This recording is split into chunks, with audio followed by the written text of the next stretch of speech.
So mentoring, I think we bandy around a lot in terms of what is mentoring. Yeah.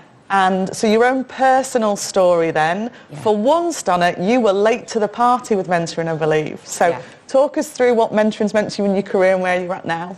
Okay, so I never had time to mentor anybody. I never had a mentor, officially a mentor, or a mentor in the true sense. But I suppose when I look back, John Carpenter was like a mentor to me. Yeah. So I learned a lot from John. So I probably had an informal mentor.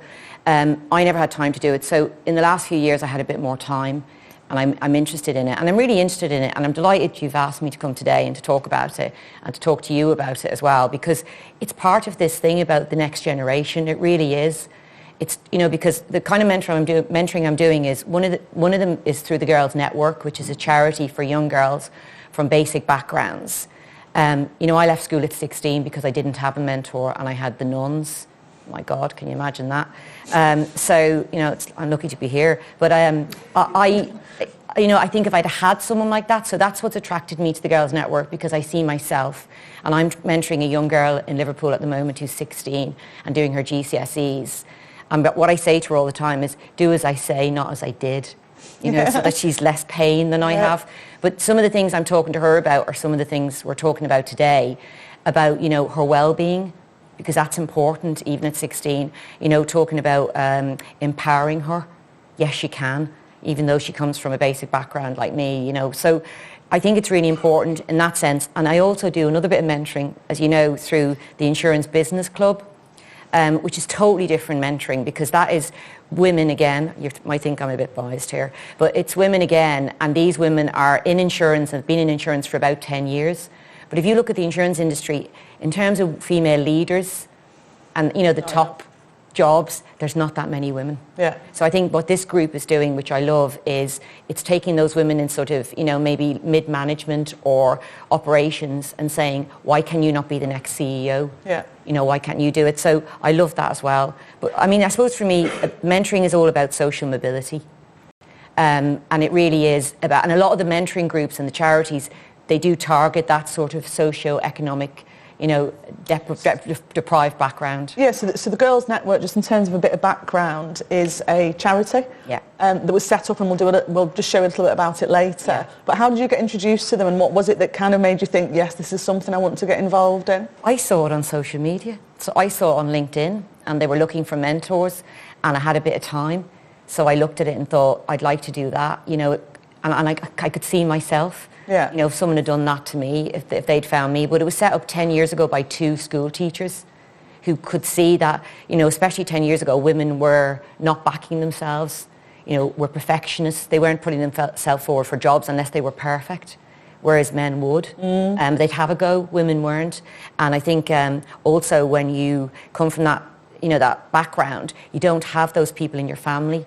You might be the first person to go to university, the first person to be ambitious. So, you know, I mean, one of the things I think I hope I bring to the table as a mentor is a network. You know, with my girl, you know, I'm like, what do you want to do? You know, can I introduce her to people? You know, take her into the office, you know, just kind of talk to her about, you know, the places I go and the people I meet, and, you know, just kind of whetting her appetite. And so the age group and the charity, the Girls Network, is focusing on girls from disadvantaged backgrounds, is that fair to say? Yeah. Who schools they kind of work with schools, and they are in that kind of areas where there's deprivation. And may not be aware of what opportunities are out there, or understanding what's out there and what opportunities there are. So how many sessions have you done as a mentor then? I'm doing 10 sessions with her. So we've done 7 sessions so far. And you do, I mean, here we are, you know, post the C word. So we do some virtual and some in person. I meet her in a coffee shop near her school in Liverpool on a Saturday morning. I send her in advance a list of things that she wants to talk about. You know, we've done leadership, we've done well-being, we've done empowerment. She had to do a presentation on gender equality. Wow. To her group for her GCSE. So I could give her some background about Carpenters and what our gender, you know, because we're good on gender equality and pay gap, and, you know, that was really good. And one of the great things was we do a lot of school stuff at Carpenters. We go out to a lot of schools, and we do tend to target those kind of areas as well. And we went to her school, and we were doing sort of mock interviews and things like that. And I said to her, you know, try and get carpenters. I think it's the girls who are outside today. And I said, try and get them. And then I got the feedback, you know, and then when we met, we could talk about how she did in the mock interview, how they found her. Okay. I mean, one of the things as well with young people is, you know, social, you know, there's so much stuff around that kind of impacts on them. You know, Facebook, Instagram. So one of the areas, I mean, it's reverse mentoring because I'm learning a lot from her. I was going to ask that. Oh God, gee, you know, she kind of tells me, you know, the adverse impact social media has on her. Okay. And how she can feel down or anxious about it. And we're kind of working on her trying to avoid things that are causing her a problem and not worrying about what people think of her, you know. So, I mean, I think about that in terms of people, but she thinks about that in terms of social media and the impact. So, yeah, I'm learning loads. Yeah. And do you see a difference in the girl, and what's the main differences that you've been able to see, do you think? I think confidence. Okay. I think it's a bit like speed dating. So you go to the school and you know they get to know you, the girls' network, and then so I think there were 12 mentors went along and we had to be matched. And these girls have to apply to get a mentor, and not everybody gets, you know. So they want to be there, they want to work with you, they feel very privileged to have you. So that was lovely, and that is a lovely feeling. But we got, it's like, so I got matched with her, and then we met, and she's very shy or kind of introverted, and obviously I'm not. So No. You can see why they matched us. But yeah, but it works really well. Yeah. Because she kind of calms me down and I kind of G her up. So I do think, I mean, that's why I think the Girls Network is really clever and good, because they do a lot of work behind the scenes to make sure that they're choosing the right people and that you can help. So. And doing the right match. And in terms of the matching process, if we'll have to call it that for kind of the Breakfast Club bit, how does that work? That's different. So. Okay. What happened there was I've done that virtually and in person. So you go down. I mean, it is kind of, I suppose, speed dating, but there's more. When I did it recently in London, and it was again on leadership and, you know, like promotion and getting to the next stage. So we sat on tables where there was 5 girls and me, girl and me, and then you move around the tables. So you have, like, okay. Yeah. So it is a bit like speed dating, isn't it? And I think out of each table I sat with, they had to find a nugget of something I said that mattered. Okay. No pressure there. So, you know, but yeah, and then at the end we called out all the nuggets from all the different mentors, and oh, wow. It was really good. It is a really lovely atmosphere. And what about mentoring in business then? So, as you said, for your career, you perhaps had ones that you didn't realise were mentors, but were there. Yeah. A more formalised programme of mentoring, is that the right thing to do, or what are you doing with it at the moment? Well, you know, it's really weird because I've never had a formal mentor. I do think John was a mentor, really, but not formally, and he'd hate me to call him that. But because, you know, the Northern Powerhouse thing, and I got shortlisted for an award recently, which I didn't win, they offered me a mentor for 4 sessions, which I had the first one on Monday. So this woman, who is probably around the same age as me, different and has a different background. So I kind of went to that on Monday. It was virtual for an hour. And I didn't know what to think or how I would deal with it or anything, but it was really good. Yeah. And we chatted, and she has done things that I haven't done, you know, in terms of her business.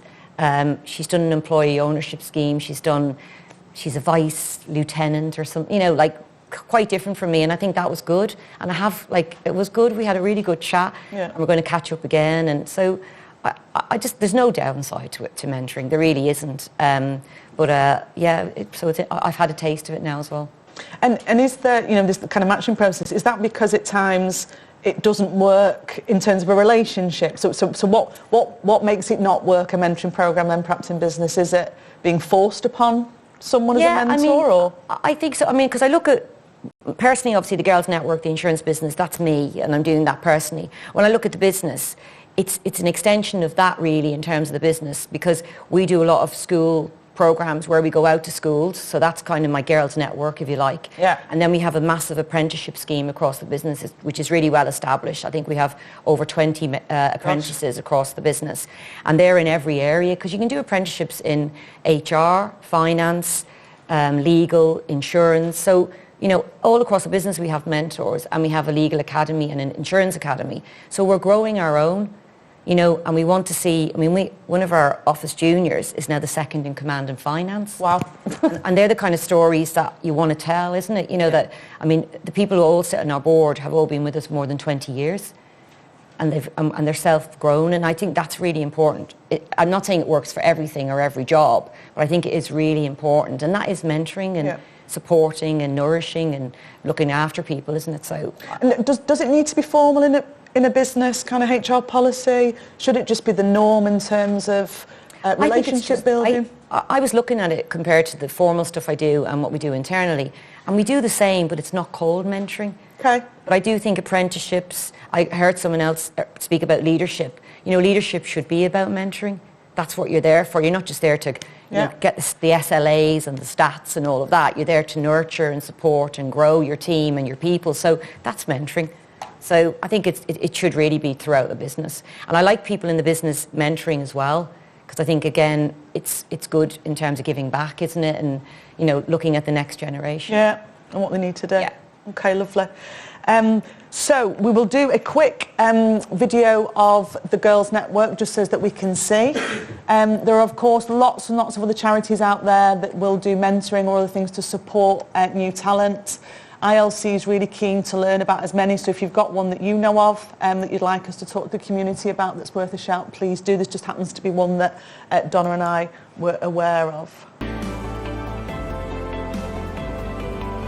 Becca and I set up the Girls Network when we were teaching in North West London, and we saw the challenges that the girls in our classroom were facing. This was a double disadvantage: the expectations placed on them because they were girls about how they should behave, how they should look, but also coming from communities where often very few adults were working, or if they were working, they were doing jobs to bring in money rather than pursuing careers that they were really passionate about.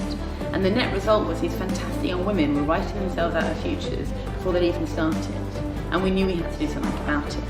So we invited women we knew from previous jobs and universities in to speak to the girls. We had a speed networking event, and the impact on the girls and the way they viewed themselves and the futures was just incredible. They started to relate to these women and saw a path from where they were to where these women were. And they said to us, well, what more can we do? And we thought, if we have that impact in 2 hours, how much more of an impact could we have if you developed a relationship over the course of a year? And that's where the Girls Network mentoring program began. We believe that you can't be what you can't see, and that all girls deserve to learn from and be inspired by relatable role models who are women.